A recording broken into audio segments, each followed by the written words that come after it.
selamat datang di Pot Nusantara bareng aku, Jojo. Hari ini studio kita ramai banget nih. Kita kedatangan teman-teman dari penjuru Indonesia, dari Pulau Jawa sampai Sumatera.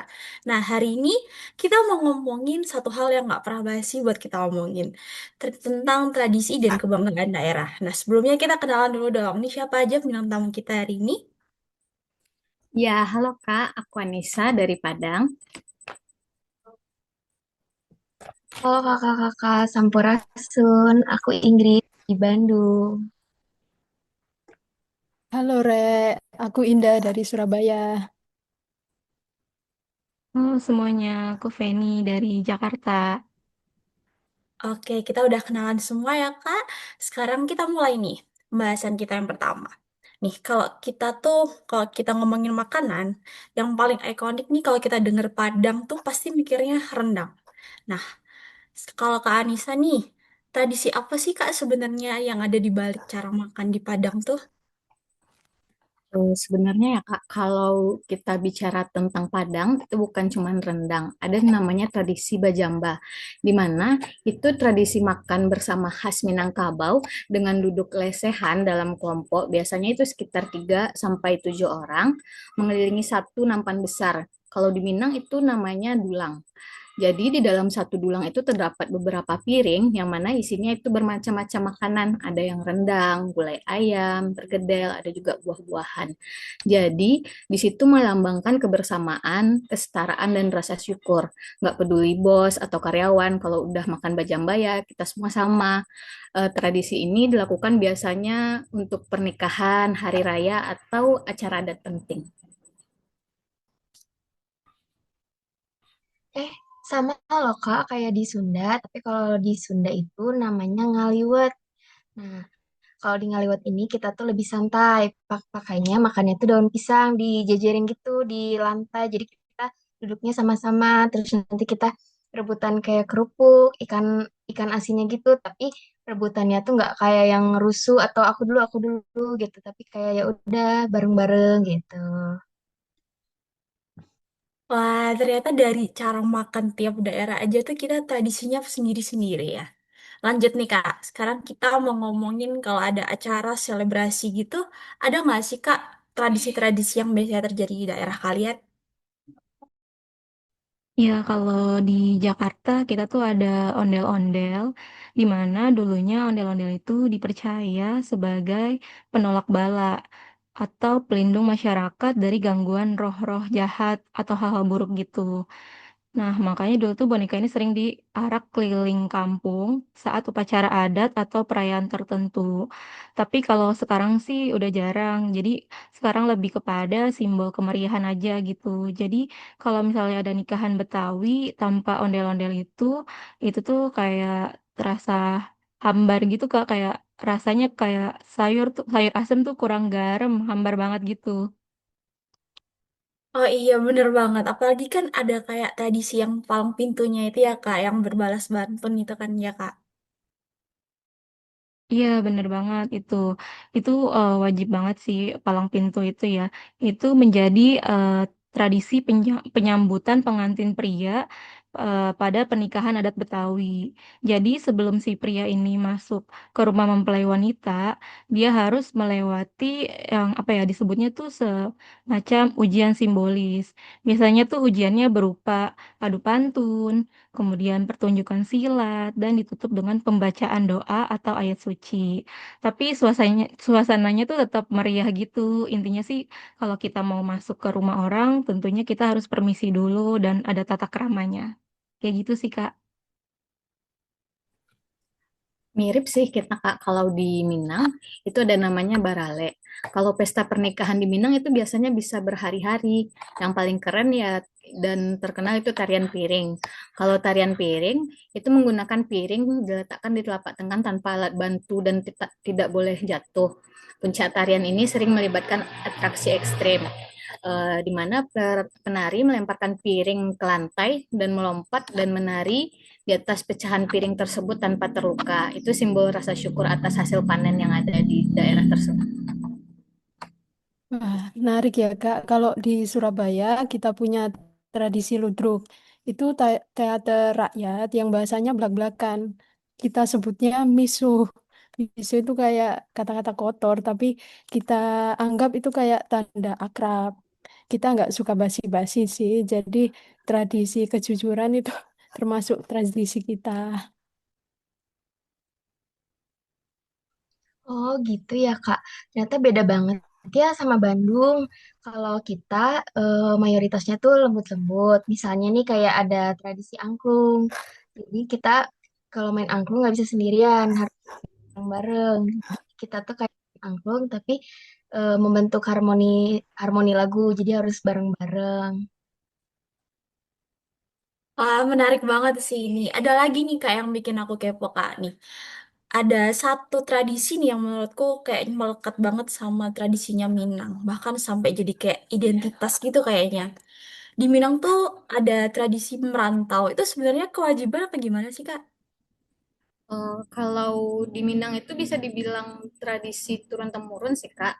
Jadi ada pepatah yaitu karatau madang di hulu, babuah babungo balun, karantau bujang dahulu, di kampung paguno balun. Artinya anak lelaki di Minang itu harus keluar dari zona nyaman. Jadi harus keluar untuk mencari ilmu dan kekayaan. Makanya kalau diperhatiin rata-rata untuk cowok Minang itu jarang yang di rumah, mereka ada yang di surau atau di perantauan pulang-pulang itu biasanya mereka bawa perubahan buat kampung halaman sih, Kak. Wah, pantes orang Padang ada di mana-mana ya.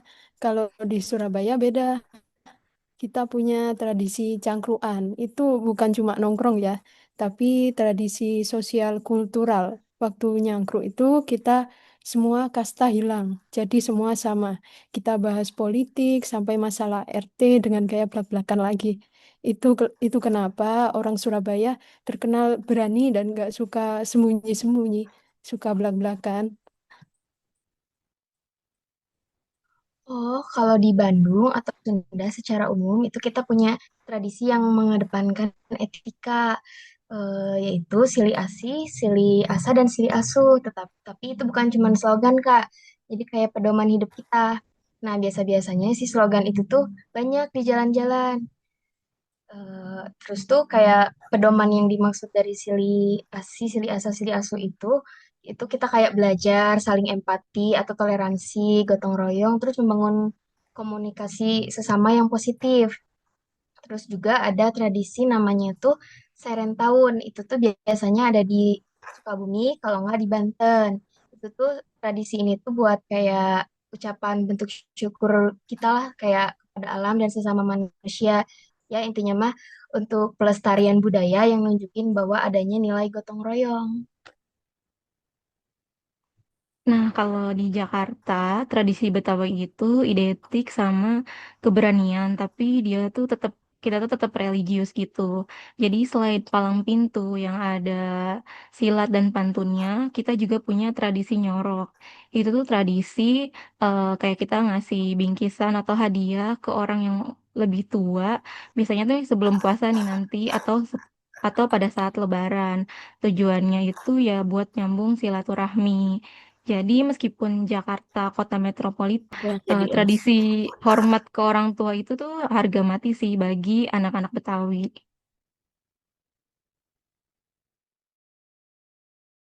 Keren, keren, keren semuanya. Nah, kok dari semua tradisi yang udah disebutin tadi nih, Kak, menurut kalian tuh yang paling menantang buat dipertahanin di zaman sekarang nih apa sih, Kak? Kalau di Minang ya Kak, sistem matrilineal itu garis keturunan ibu. Jadi di tengah dunia yang makin modern sekarang ini nih, mempertahankan harta pusaka tinggi dan marga lewat ibu itu tantangan banget sih. Tapi itulah yang bikin perempuan di Minang punya posisi yang sangat terhormat dan kuat.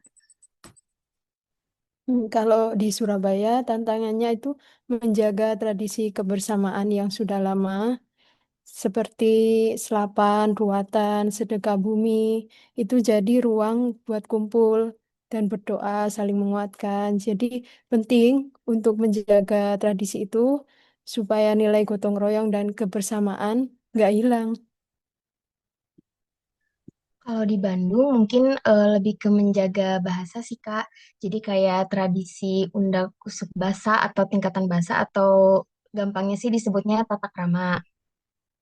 Jadi ini tuh penting banget supaya kita tahu cara menempatkan diri di depan orang yang lebih tua atau sebaya kita.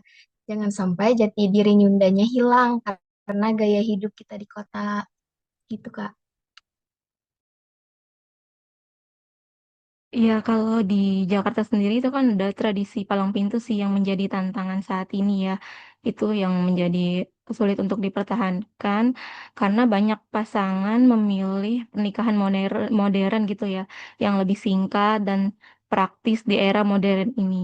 Soalnya kan prosesi palang pintu itu butuh persiapan, kayak pemain silatnya, terus juga ada pemantunnya gitu. Jadi nggak semua generasi muda tuh memahami makna filosofisnya itu. Jadi supaya tidak hilang nih tradisi palang pintu ini, mungkin perlu ditampilkan dalam festival budaya atau Car Free Day gitu kan. Ya, atau juga bisa event pariwisata dan lainnya gitu. Bisa juga lewat promosi melalui media sosial tentang konten video pendek tentang prosesi palang pintu itu seperti apa, makna filosofisnya itu seperti apa gitu yang dalam bahasa ringan yang kemudian jadi generasi muda ini menjadi paham gitu terkait tradisi palang pintu yang ada di Betawi ini. Wah, luar biasa sekali ya, Kak. Ternyata di balik gedung-gedung tingginya Jakarta, terus suasana ademnya Bandung, semangat juangnya Surabaya, petualangannya orang Padang yang merantau kemana-mana. Ada akar tradisinya tuh kuat banget gitu. Iya, betul banget. Jadi masing-masing daerah ini punya tradisinya gitu ya, Kak, yang beda-beda. Jadi tradisi ini sih yang bikin kita nggak lupa pulang nih. Sejauh apapun kita mau pergi kemana gitu ya, pasti kita akan balik lagi sih. Iya, keren. Semua udah mau berbagi cerita buat kita. Buat Sobat Pot Nusantara semuanya, tradisi semana nih yang menurut kalian paling mirip sama daerah kalian sendiri? Tulis di kolom komentar di bawah ya. Aku Jojo, pamit dulu. Sampai jumpa di episode berikutnya. Salam Nusantara.